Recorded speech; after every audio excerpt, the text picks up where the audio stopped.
Hey, Kate. I wanted to get back to you about your email. Sorry I was out this morning. And no worries about turning it in late. I'm glad to know you're working on 311, and I'm sorry that you had so much trouble with this. And I think it's all because you probably were a little tired, because some of this stuff is just, little minor things, but it ended up, making it difficult to debug. So, all right, let me go through what I found. So, app.job is where it all starts. No problem. It goes to the neighborhood controller. The neighborhood controller is all good. Okay, there was nothing there that needed to be changed. Let me just double check and make sure I'm not lying. Okay. Nope, you're good. And then from there, we go to the, let me open this up. We go down to the neighbor UI. Okay. And we create our list. So actually, I want to go to the neighbor list next. So the neighbor list in here, you had everything except for the constructor, which starts on line 17. You never called the create new neighbor list. It was just an empty method. So you need to add a call to the create new neighbor list so that it can add items to the array list. And the other thing was you had, instead of doing like neighbors, which is the name of your array list, .add, you had get neighbors.add. Excuse me. And I think, when you do that, let's see, it just returns neighbors and adds it. Well, I don't know. It might have worked because I did some other things too. But anyways, I changed it to the way I did. It was just neighbors.add n1. I can go back and try that again, or you can try it to the way you had it. But I changed these three, so they look like that now. Let's go back over to the neighbor UI. In the neighbor UI, you had simply a typo here. You had a capital L here. Where'd you have it? You had a capital L here, I'm sorry, in the array list coming in, and then you had end list. So what happened was when I looked at it, it was giving me this message, and it kept saying that it's signing it to itself. I'm like, no, it's not. And then I realized that this was a capital L. So I had to change that back to a small l so that it would fix it so that the end list variable for this particular class, when you create a neighbor UI class object, it's going to be equal to whatever comes in from the calling program as the end list. All right, so that fixed that. And everything else I think was pretty good. Now I did have to click on the hammer and the brush to recompile a couple times, but once I did that, I don't think there was any other changes. But now when I run this, it looks good. I mean, I didn't go through all the buttons yet, so let me just see. Okay, and you did have a question about the buttons, so we'll look at that real quick too. And a nice GUI, everything looks really good. If I click on next, I'm getting the next person. Everything looks wonderful. Go backwards, so fantastic. Okay, it looks like I did get an error when I was using the previous button. Okay, and index out of bounds. But for right now, let's not worry about that, because we can look into that. But for right now, I would like to talk about the buttons. Let me just take a quick look here. Okay, get neighbor for the refresh. All right, it might be one of the buttons. So let's look at them. So neighbor controller. So it looks like you have previous button, .add action listener, great. Next button, update button, delete button, and new button. One of the things that I did is when you're doing the new button, let's do the update first, and then we'll talk about the new. So we'll come down here, previous, next. Okay, I have no idea how to make this work. All right, so the update button, let's see what you have here. So we can take this out. If action equals update button, then what we're going to do is we can, it looks like you're on the right track here. So you're creating some string variables with all the fields, and you're checking to make sure that it's not null. So that's awesome. So if everything's not null, you create all the fields. Yeah, so you're really good. All you need to do here is to, now that you have everything, is to set. So what we'll do is we'll say n list dot, and we're going to do set, right? We can set it, and we can set the,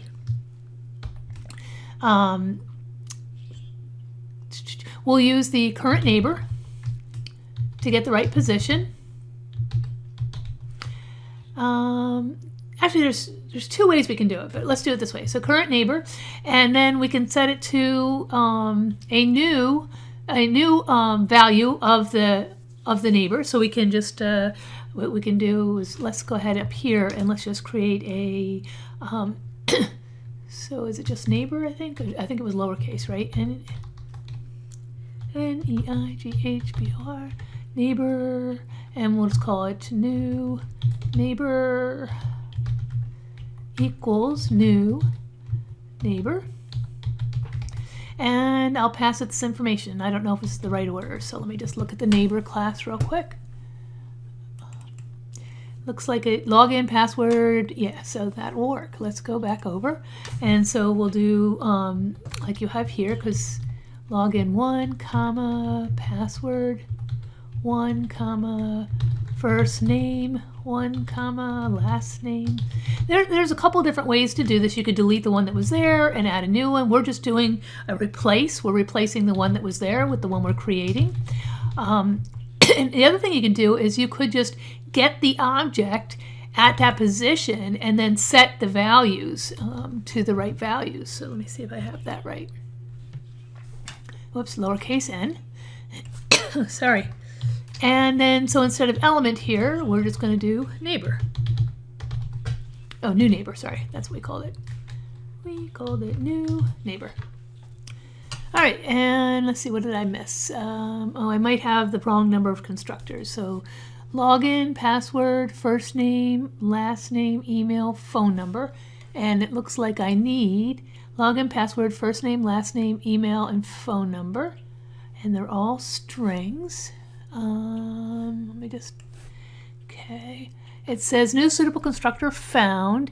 It says it's expecting 1, 2, 3, 4, 5, 6, and I am passing 6. Okay, and it says constructor string is not applicable. Neighbor, new neighbor. I'm going to pause this for a second. Sorry, Kate. Okay, so the problem was the constructor for neighbor was left blank as far as the visibility modifier. Usually your constructors, you want to make them public. And so I added public here and it was fine. It cleared up our error. So, and then the next thing was I think I did not add the fact that the current neighbor is actually part of the new neighbor UI screen. So that should help fix that. All right, so now what I'm doing is I'm just setting the list, and then once I set the list, since the user already updated, I don't really need to do a refresh or anything. It should automatically show the updated version of the neighbor. So let's check that out, make sure that works. Whoops. And oh, did I mess something up here? Did I get rid of a curly bracket? Okay, open. Yeah, somehow I must have deleted a curly bracket by accident. Sorry about that. All right, let's try this again. Okay. And so let's say the login, let's say the first name, or let's just change the last name to say that John Doe, well, make it, no, it is John Doe. All right, last name is Doe Son instead of John Doe. Okay, I click update. Now if I go to next, we get Jeff Smith, go back. And the previous button must not be working quite right. So we will have to double check that because I'm not sure what happened there. Okay, let me close that. Oh, okay. Actually, that was interesting. So what happened was up here, when you're creating your new login one field, you have the neighbor UI.login field.toString, but you don't want to do .toString. What you want to do, and I didn't even notice this, is .getText. Okay, so I need to fix that for each one of these because you don't want to convert the address of it. You just want to get the text. So I'll just do getText. Okay. And I'm going to pause again while I finish the rest so you don't have to. Okay, I updated all of them. Let's run it again. And we'll see how we do this time. So again, we're just going to change John Doe to be John Doe Son. I don't know. And click update. And click next. And now previous. Hey, there we go. And now it has the right name. All right, so it looks like that's working. Oh, we're still hitting out of bounds when we try and go too far past the end of the list. So let's take a quick look at that as well. So that would be the next button. And here we're saying if the neighborhood UI.current neighbor is equal to the size. But remember, Kate, the size is actually one more than the index values that you have for your array list. So really what this should be is, where did I go here, is size -1. Because, oh, I'm sorry, hold on a second. I'm really sorry, Kate. Okay, so that works. Oh, I know. So remember that the size of the list is going to be one more than the index values. So if you have 5 neighbors in your list, the index values, or the way that you access each one, remember you start at 0, so you want to go to 4. So that's why the endList.size -1 should fix the problem that we were having. So if I run it again and I click on, let's just go next, next, next, and now I like the way you added that too, by the way, and then this is the first item. And so now we can update, and then the last thing I think you asked about was trying to figure out how to do new, the update or new button. So new, what I kind of think about the new button is I would actually first display a blank UI, and add a submit button to the bottom. And so that way, when the user puts all the data in there, you can, just like you did here, which was really great about the update field, you can just copy this code down here and check to make sure that they have values in all of them. And if they do, when they click on submit, so you're going to add another button, and then it will automatically add it to the list. So let's go ahead and do that. So I'm going to go back over to your UI. And if you want to try that on your own, ignore what I'm doing now. That's totally fine, but I'll go ahead and show you what I'm talking about. So I would like maybe add a button here, and I'm going to call it the submit button. And I'm going to make it public so that I can access it in my controller. And I'm going to go back over to properties, and I'm going to have it say submit. So that when they click on add, it'll say submit. And let me see if I can find out. So you have Tahoma 14 bold. I'll change this to be the same. 14 and bold and okay. Nice. All right, so over here, what I'll do is, let's see, I can either do it in the constructor. Actually, I'll just do it all in the controller. So in the controller, I am going to, up here, I'm going to add the action listener for the submit button.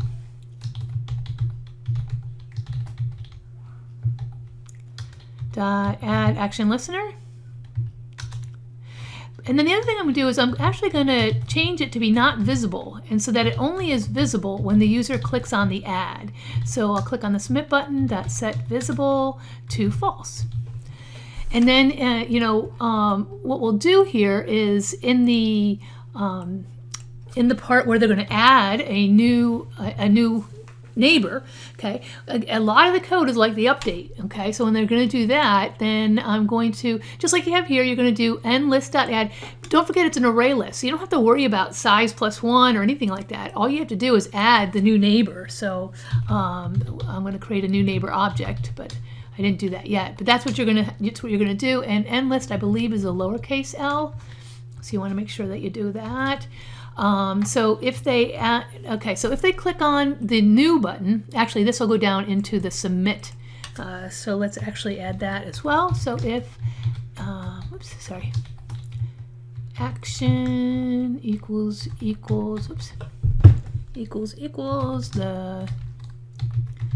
neighbor UI.submit button, okay, because this is where you'll actually, at this point, they'll have everything correct, and you'll just do the endList.add neighbor. Okay, so I'm just going to move this down here. And in order to do that, I actually have to declare the new neighbor variable up here. So let's do that. Neighbor. That way I can use the same variable. New neighbor. No, I don't want to do that because, no, yeah, I can do that. Yeah, I'm sorry. Neighbor. New neighbor. There we go. All right, and now in right here where I did it here, I'll take this out. because I'll just use the same variable. And then down here, so if they do click on the add button, I am going to really just copy all this code, okay, except for the set. I'm going to take all this. So you could put all this, what would be nice if you put all this into a separate method, because you don't want to duplicate it like I'm doing, but I just wanted to make sure that you get this done. So if they click on the new button, you're going to check and make sure they have all the fields filled in. If they did, you're going to get all the fields, you're going to create a new neighbor, and at that point, if they then click the submit button, then they will be able to add the neighbor, and then now you don't want the submit button to be visible anymore, so we'll do the neighbor UI dot submit button dot set visible to false. Okay, and in the add, where's the add? What did I do? What did I do with the add? Oh, new button. Okay, yeah, and in the new button here, the other thing we want to do here is we want to do the neighbor UI dot submit button dot set visible to true. Okay, yeah, so if they click on add, which is the new button, okay, it's going to check all the fields, make sure they put all the fields in. If they did, it's going to create a new neighbor object, and then it's going to set the submit button to visible. Okay, if they, at that point, then if they hit on the, oops, looks like I need an extra curly bracket here. At that point, if they click on the submit button, then we're going to add it to the list. We'll add the new neighbor that they created to the list. And it's only visible after they click on new. So let's see. I think this makes sense. Let's try it out and see if we're missing anything. So we'll click on new. Oh, whoops, I forgot to wipe out all the fields. So I'll go back and do that. So I'll just do P. Fisher, password 1's fine, Peggy. You just want to make all the fields null to start with, and then last name is Fisher. And I'll just do P. Fisher at email, and I have the same phone number as John Doe. There we go. Now, if I click next, all the way back to the beginning, we have J. Doe, we have J. Doe again. Oh, whoops. Why didn't it pick up? It didn't pick up it actually picked up John Doe. Okay, so we do new, and then, oh, when we did new, I think I have the new as getting the fields. Okay, well, I'm glad I checked that out. So when we do new, actually this code needs to be in here. And you probably saw that already. So if they click on the new button, oops, where did I miss this at? All right, let me just undo this, Control Z. All right, so this is what I want to be down here if they click on submit. Oh, what did I do? Did I copy and paste it? Okay, let me, so if they click on new, instead of doing this, what I want to do is I just want to set all the fields to null. So we'll say the neighborhood, so I'm just going to do this first one. So we'll say the neighborhood UI, instead of get text, this should be set text. I'm sorry, Kate.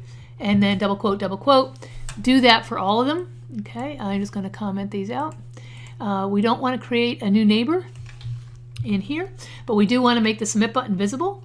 And then we want to say if the action button is equal to, okay, I think I have an extra curly bracket there. There we go, and else, and then this can all be, this should all be okay. So then I have else, and then I'm creating new, and then curly bracket. So, okay, and then if, and if this is true, and all fields need to be updated, and then once they do that, else, if they hit the submit button, we're going to get that text. Oh, I commented out all these fields, right? Oh, no, I'm declared them up here. Yeah, that's what it is. Yeah, I wanted to comment these out. Sorry. What did I do? All right.